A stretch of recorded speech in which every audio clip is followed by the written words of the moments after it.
নিদিওঁ মই টকাটো মই তোক টকা নিদিওঁ বুলিছো মই নিদিওঁ তই মোৰ ছোৱালীৰ বদনাম কৰ তই কটা নিধক চাল চিঙা ভিতৰো হ'ব পাৰো তথাপি মই কাৰোৰ পৰা মাৰি পোৱা নাই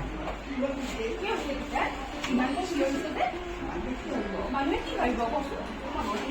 আমাৰ নয়নেও পঢ়ি আছে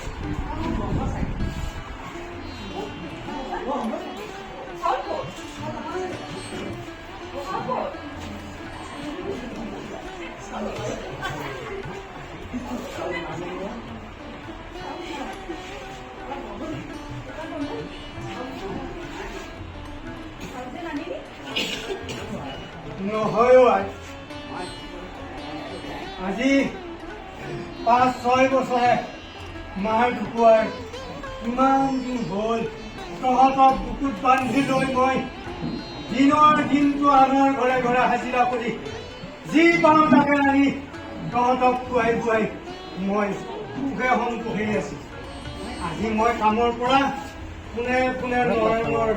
নৰেন যে সেই পঞ্চায়তৰ সভাপতি তাৰ ঘৰলৈ গৈছিলো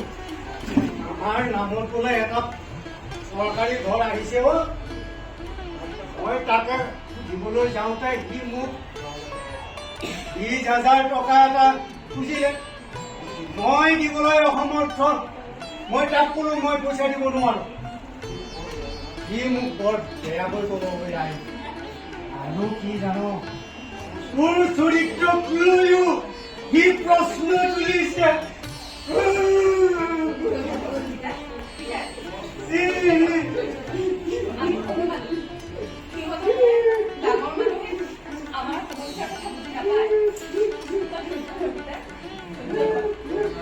আমি সৰু মানুহ আমি এনেকৈ চলিব লাগিব তই আৰু মোৰ পঢ়া শুনাৰ উন্নতি দেখি সিহঁতৰ চকু কপালত দিছে কিন্তু আমি এনেকৈ চলিব লাগিব পিতাই পিতাই এইটো পৰিয়াল কেইটামান আছে নহয় ৰাতিলৈ আমাৰ গোটেইকেইটাকে আঁকিব নেদেখিলে মই উঠোঁ পিতাই তাক পৰীক্ষা থাকে আৰু মই তোৰ কাৰণে চাহ কৰি আনো